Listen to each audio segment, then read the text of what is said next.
Thanks, Jenaye, for joining me today. It's so good to have you on, Jenaye. It's a good time to have Jenaye on as a guest on this podcast. So welcome to the New Chemist. We're glad you're listening. Feel free to download this podcast on Google Podcasts, Apple Podcasts, Spotify, and a variety of other platforms. Here on the New Chemist, we discuss chemistry, which simply put is a science of change, as well as careers, community research, and COVID-19. We're so happy you're tuning in. My guest today is Jenaye Burrows, an MBBS candidate at the University of the West Indies. Thanks for joining me today. It is so good to hear from you. Just briefly, I'll inform my audience about you. So me and Jenaye go way back, like way back, like all the way back to high school. I mean, that's a long time ago. That's like 7 years ago or 8 years ago now. Very long. Yeah. So, I mean, Jenaye is currently studying medicine. She's done a BA at Liberty University. And she's a really intelligent young lady, and it's really good to have her on. She's a leader in her own age, stage, and right.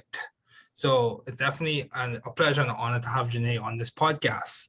So, Jenaye, what have been your long-standing interests in the field of science?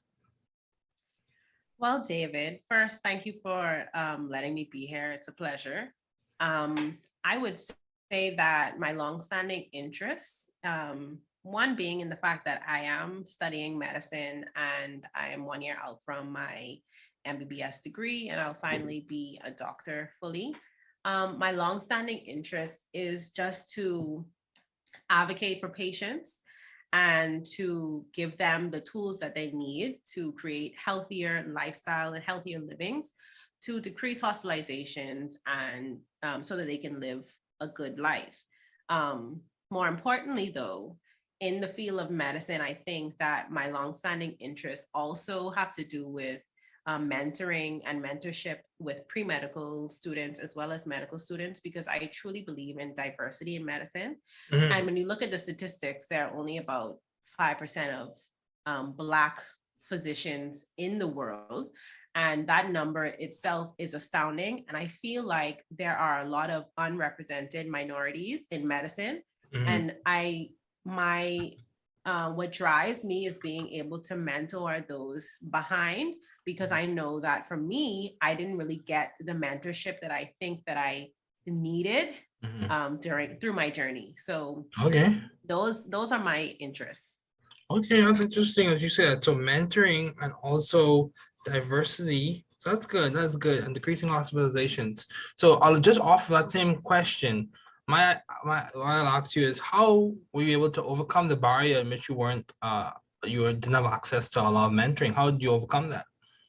How did you get through that? Well, a lot of that had to do with confidence in myself and just overcoming the barriers that people placed on me. And I will never forget, there have been speed bumps along the road. Like, for instance, when I was in college at Liberty University, I was two person. So during the third year, fourth year, you're deciding what you want to do. You're applying to schools if you want to do like a postgraduate education.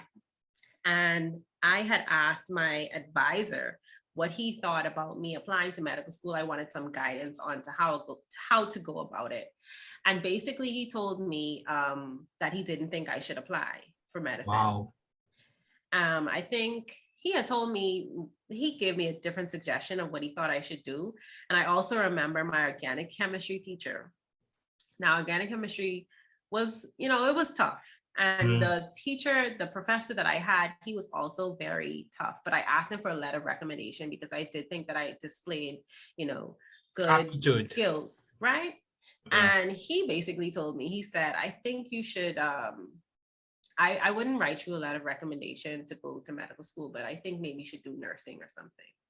Wow. And look at you now, almost finished with your MBBS. Take that. Yes. And at every level, I think that there are persons who are going to try to discourage you and dissuade you from doing what you want to do. But for me, I realized that I had to take control of my future and what I wanted to do and carve out those paths for myself, even if others weren't willing to help me do that. So those are some of the ways that I've overcome that.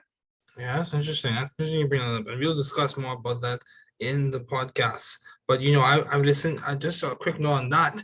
I've listened to some leaders mention in their discussions or in their speeches, how they were trying to apply to some Ivy League school, and someone looked at them and told them they were not cut out for that. And come to find out, they attended two different Ivy League institutions, Princeton and Harvard, and they've done really well. So yeah, you can't let people chart your course. You chart your own course. Yes. And I So find that just like another note is that sometimes those persons who tell you no and who try to shut the door in your face, that just gives you the fuel that you need to continue going. you have to reappropriate that. Yeah, reappropriate that and use that as fuel. Some people coin that off, describe it as the "I'll show you" response. In that, yeah, you say I can't do it, so I'm gonna show you that you're not Right. you're not the last word on my destiny. So how do you maintain view of the bigger picture in your career and in your life in general? How do you keep perspective, Jenaye? Especially speak about the time in which you were like dealing with COVID and all this other good stuff or bad stuff, however you want to phrase that. So honestly, it's difficult sometimes to keep perspective. I will say that. And during my time studying, like you said, COVID, but even before COVID, after my first year of medical school, I was back home in the Bahamas, and I was supposed to leave actually. I was scheduled to leave, but I stayed behind for like a family wedding and something. And that's when Dorian hit. And I was stuck in the storm. And I think the fear surrounding that in and of itself was just out of the norm, because that was my first major hurricane at home. And the hurricane stood still for like 2 days. Yeah, 72 hours. Yeah. And after the hurricane, it was just devastating destruction. I was happy at the time to be home with my family, because I thought about what would I have done if I was in school at that time. But I was just thinking, like, I'm supposed to go back and leave my family in a time of crisis. And I actually had to, so I helped out. I tried to do some volunteering before I left, but I had to take basically a refugee flight out to Nassau. Wow. And then I had to go back to school. And I think that year itself was a lot of tragedy. I lost one of my cousins as well in a tragic accident. And along the way, I think it made me realize that medicine kind of takes some things from you, the journey itself, because you're away from family. There are big life-changing events that are happening when you're studying for this thing that you're supposed to be dedicating your life to, but you're missing moments. And so I had to look at it in a different perspective, in that this will pass, and that this is just a stop that I need for the rest of my life. So it's difficult keeping perspective, because when you're in the midst of it, even in COVID, when you're in the midst of COVID, it's like, this is something terrible. But for me, COVID allowed me to come back home and be with my family for a little while. And I hadn't been able to do that for so long. So it's keeping the perspective in that, yes, bad things do happen, or things are occurring, and it may not be something that you enjoy or that you like, but realizing that everything is working for your good. That's how I have to look at it, that everything is aligning itself for the better, for a bigger purpose. Yeah, I completely agree with you on that. And it's interesting that you bring that up. Because for academic paths, whether it be postgraduate or even undergraduate, many times you are missing things as you prepare or as you go through those journeys. You're missing things. But and you have to acknowledge that. But I think that's a part of the sacrifice that you make because of the reward you want on the latter end of the journey. So just for example, you could think about the grocery store. It's a sacrifice that you have to make when you go to the grocery store. You could be doing something else, but you need groceries to cook and to eat. So yeah. Yeah. So how have you been adaptive and creative in the fields of science? Where would you say you have been creative? Where's Jenaye's creativity come about? So, I'm always trying to think of things that I can do differently or change or make things better. In terms of creative, one thing that it has been my little creative outlet is I started a blog back in 2019. So this would have been after I think right after the hurricane. I had started a blog. I always wanted to do it because, like I said, I'm interested in mentorship and um, inspiring the younger generation, paying it Mhm. forward. And so I had started a blog where I document my journey through medicine, Okay. and Okay. Check you out, Jenaye. that's a way that I basically have a little creative outlet, but I still get the opportunity to share my passions of medicine, food, whatever it is. It's the checkuplog.com. And that's something that I am neglecting actually, just because of the stress of school and everything else. But that's one way that I've been creative. Okay, that's good. That's good. It's good to have a blog. Seen a lot of people on YouTube who do the exact same thing, so people could follow Yeah. along with you as you're going through it. That makes it more Yeah. enjoyable. I think not just for the person themselves, but also for the people who are watching you and cheering you on. So yeah, that's good. Mhm. Yeah. So how did you seek or find the right environment for you to thrive scientifically and intellectually? How did you seek it, or how have you complemented to the environment being a place where you can thrive?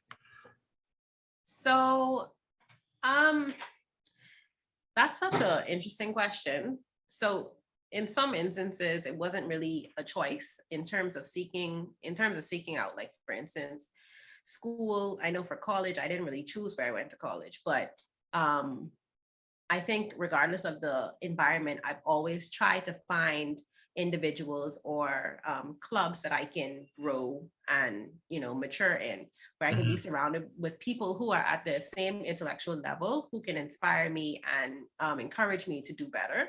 Mhm. So in college, I actually created the Caribbean Student Association at Liberty. Okay. And so that was one way that I was able to find, people that I could, be inspired and be around them. Now, here in medical school, one way that I have kind of been able to find the environment to grow is through community service. Yeah. So I'm the student representative for the American College of Physicians, Okay. with internal medicine at my university. And so one thing that we like to do is community outreach events. And most notably, one of the things that we recently did, we went to a Haitian church in the community. Mhm. And they wanted us to do a clinic there because a lot of the members don't go to the clinic due to various reasons, whether they're scared of immigration or they don't think that they'll be treated fairly. So Mhm. we did a clinic there, and we were able to serve almost 100 persons Mhm. and give them their checkups, their blood glucose, screen for hypertension and diabetes and all those stuff, and just counsel them with health. So that's something that I'm also passionate about, and that's something that fuels me. And so finding, those individuals who are willing to come out and service the community in that way is has been very important to me. And also, so that's just some of the ways that I've been able to surround myself with people who can help me to thrive in those environments. Okay. Okay, yeah, that's good. You're the student representative for the American College of Physicians in terms of internal medicine. That's good. That's good, Jenaye, man. Yes. That's good. So what have been your most effective and impactful ideas to date? What would you say what idea that you're using now, or what strategy that you're using now has got you this far in terms of being a medical school candidate at the University of the West Indies? What strategy, what time management strategy, what technique, what study approach, what's helped you get this far? So I would say that there's two things, probably. The first one is to always be adaptable. Okay. And whether that's in my study methods, whether that's in the hospital, just learning how to interact with different people, you want to be adaptable because there are various different personalities that you will encounter at the hospital. There are so many different things that you will encounter just anywhere in the world. And so I think being adaptable has helped me to get so far. Also discipline, but just being adaptable, as well as just continuing to never stop learning. So obviously I'm in medical school, so there's just a lot of information that I have to learn. But I think in life in general, being able to be willing to continue learning and to continue unlearning things that are not serving you. So I'm actually reading this very good book right now called Think Again.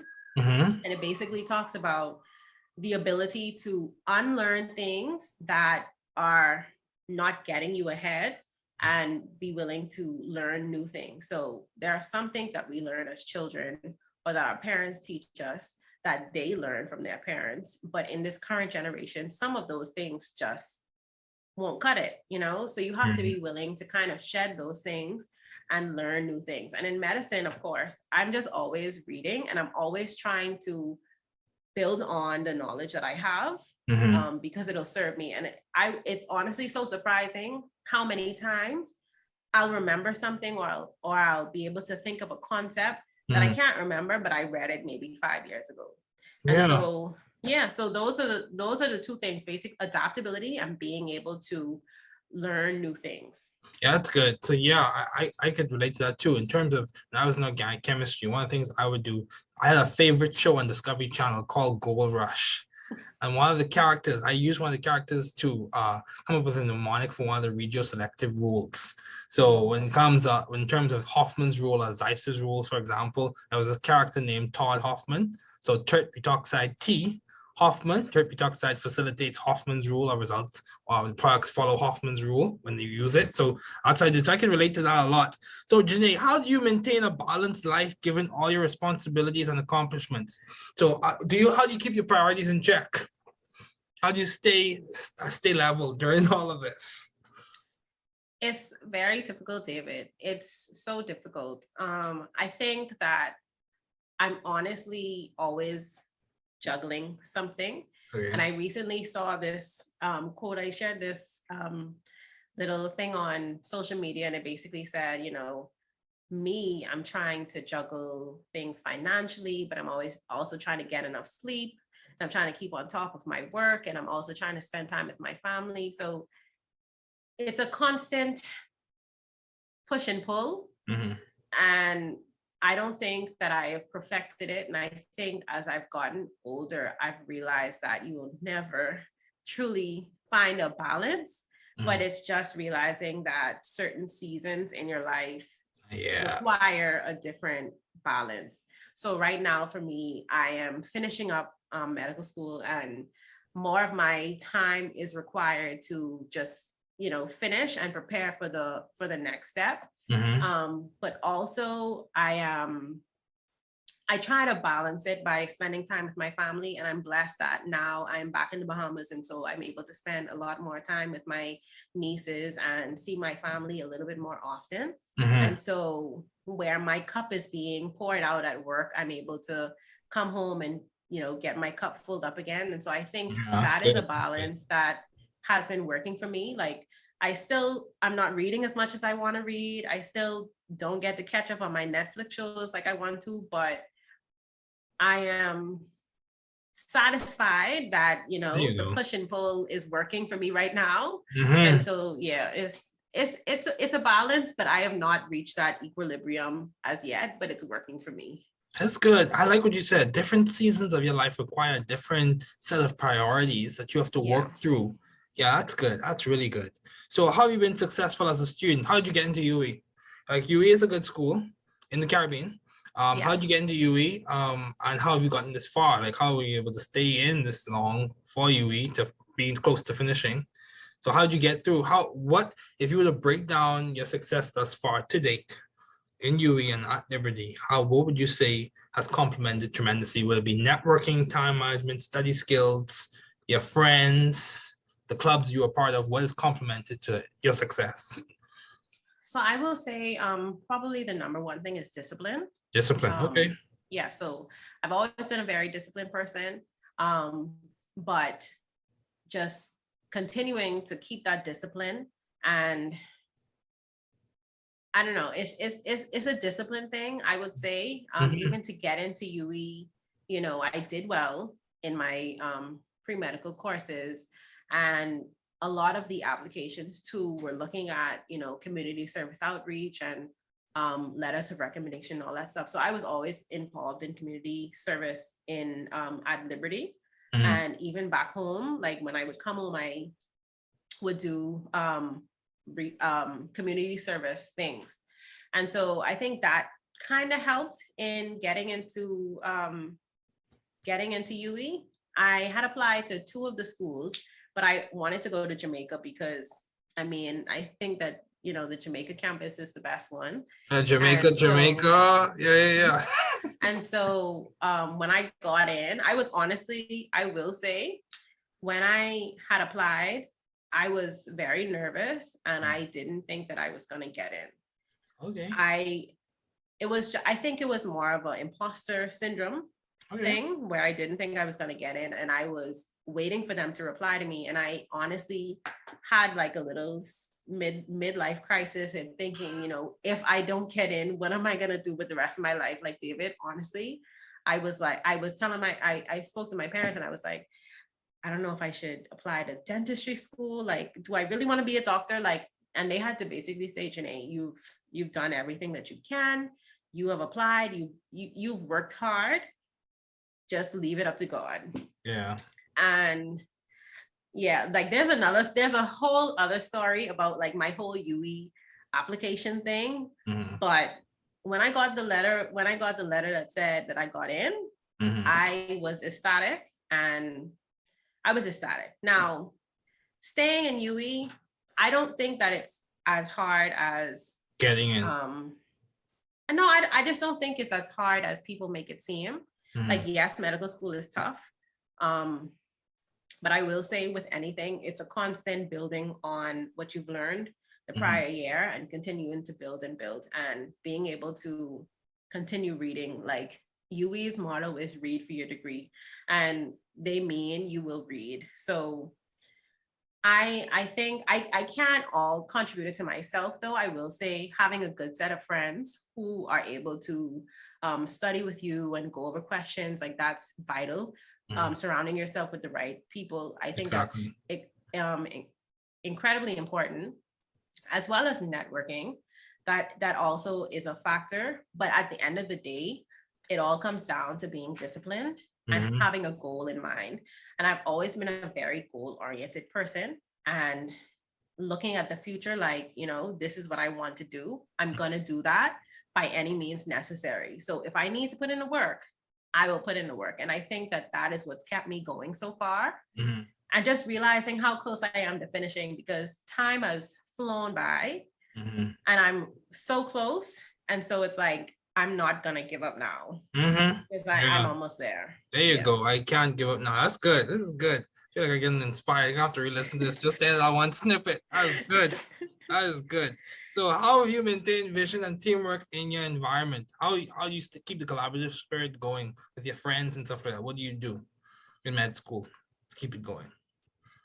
So one of the things that my friends and I do, we try to, it depends on like whatever rotation we're on, but we definitely try to go over questions, when we're coming up to the exam. Okay. And we're always trying to bounce ideas off of each other, because at the end of the day, there might be something that I'm strong in where my other friend isn't strong in. And I can explain that to her, and vice versa. I may not understand something and they may understand it and they can explain it to me. And so it's just being collaborative with each other. And I realized that collaboration is better than competition. All of us have the same goal in mind. We all just want to graduate. And at the end of the day, having that team mentality, it's not just about helps to translate to even with your patients. It's because when you finish medical school and you're working on the wards, you're working with a team. And so you have to have the adaptability to work as a team player. And I think, having those study groups with my friends and having, being able to text each other and ask, okay, so what do you think about this? And sharing stories about, sharing like case reports of Case studies, patients, yeah, high level thinking, case studies, like, yeah. yeah. So that helps a lot with everything. So that's Yeah. how I've maintained teamwork. And also one of the things I found, some of the most progressive or really advancing clinics, they're multidisciplinary. They will have Yep. a variety of people, a plethora of specialties working together to solve the cases and different perspectives. When you have a high degree of expertise, though the perspectives may be different, when they are good in their craft, that complements to solving the issue or at least ameliorating the condition. So yeah, that's good. So why did you choose MBBS as opposed to dentistry or any other path? What made you choose medicine? Why medicine? From I was 6, I think, Okay. maybe 5 or 6, I always wanted to be a doctor. Okay. I think it might have been partly due to the fact that my uncle, Dr. Hayward Cooper, was a obstetric gynecologist. And so I don't know if that kind of contributed to it, but I always knew that I wanted to be a doctor. And going through school, I think it was just something that I gravitated towards. I always loved the sciences. Me and you were in physics and chem and all of that Basically every class together. together. Yeah. And even in college, it was just something that I enjoyed. But in terms of choosing between dentistry and like medicine, I don't really like teeth, and I don't think I could spend my days looking in mouths. But just having that patient interaction with someone and being able to, fix something for them, to make someone better than you left them, Yeah, you yeah, meet yeah. someone and there's something wrong and you're able to aid in The fixing solution that. process, yeah. I think that is what really drove me towards medicine. Now, MBBS versus MD in the US, it just made financial sense to me, to be home and to have a cheaper tuition. It made a lot of sense to me. Yeah, that's good. That's good. Yeah. So after I finish, I will have to do some additional training, and who knows if I'll go to the US. But MBBS just felt it was the best choice for me. Yeah, and it's, I think it's an established fact, some of the best doctors in the Bahamas have passed through UE. Yes. The best, one of the former prime ministers, as well as one of the leading obstetrician gynecologists on Grand Bahama. They passed through UE. So the fact that the evidence, the evidence is clear. The evidence is clear. Opinions might vary, but when you base your decisions and opinions on the facts are clear. Yes. Some good doctors come out of UE. So that's a fact. So do you have any advice to those wanting to pursue what you're currently working on? What is your advice to someone who sees this and says, wow, Jenaye is really doing a good job. How can I do what Jenaye is doing? What would be your advice to them? I want to go to medical school. I'm in the Bahamas or I'm in the Caribbean, and I want to go to UE. What's your advice to them? My advice is to not give up. If it's something that you want to do, continue to pursue it, and can pursue it with all your might. And doors will open for you when you are persistent. Continue striving, whatever thing you can do. If you say to yourself, I want to go to medical school, study for those exams, whether that's the MCAT, get your exams in order, whether you need to do another degree to kind of make your application better. Surround yourself with people who are doing what you want to do. So whether that means you're volunteering with doctors in their clinic, whether you're shadowing them, getting any type of experience that can aid you in your application for medical school, do that. Never stop learning, and never give up. That's all I would say. Never give up. If it's something that you really, really want to do, and people come up to message me all the time and they ask the same question, and I'm just telling them, continue pressing on, continue pressing on. There will be doors that will open for you, but don't give up. Yeah, it's important to have vision in mind, to be persistent and to persevere. So what has been some of the most beneficial advice that you have received, Jenaye? As we conclude, what has been some of the most beneficial advice you have received from your parents, from a teacher, or whatever the case may be, what's been some of the most beneficial advice? What replays in your mind when you have hard days, or what keeps you going? So recently, I will say, my parents give me advice all the time, and they give some of the greatest advice. But one of the best advice that I've received recently, and that I've just been implementing recently, and this kind of goes back to what I was saying earlier. Mhm. But one of the best advice is that always ask, always shoot your shot, Mhm. you know. And for me, as I am transitioning, about to graduate and figuring out what I'm going to do, For residency. yes, it's never be afraid to ask someone, Mm-hmm. shoot your shot. If you Mm-hmm. want something, go after something and ask.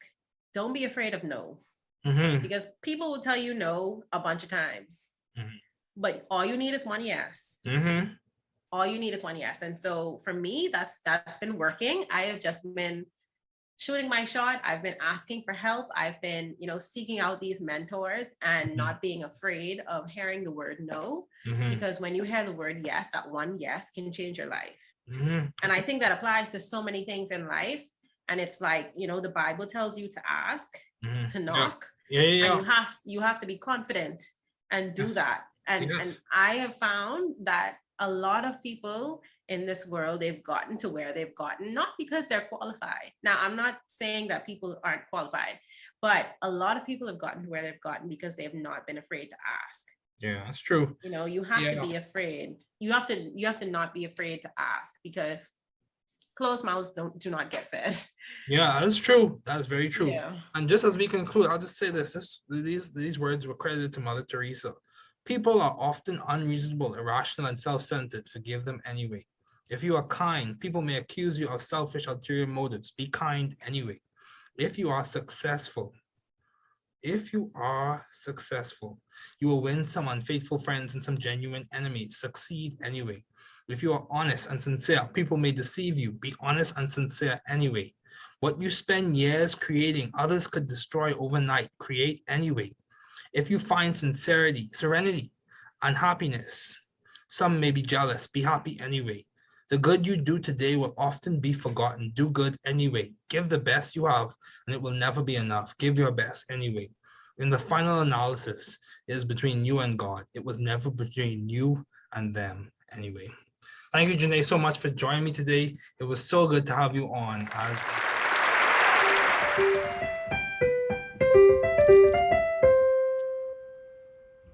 Thanks for listening. We're glad you were able to tune into this podcast. Once again, this is The New Chemist, where we discuss chemistry, which simply put is the science of change, as well as the other sciences, careers, community, research, and COVID-19. Thanks again for listening. Note, the views on this podcast represent those of my guests and I.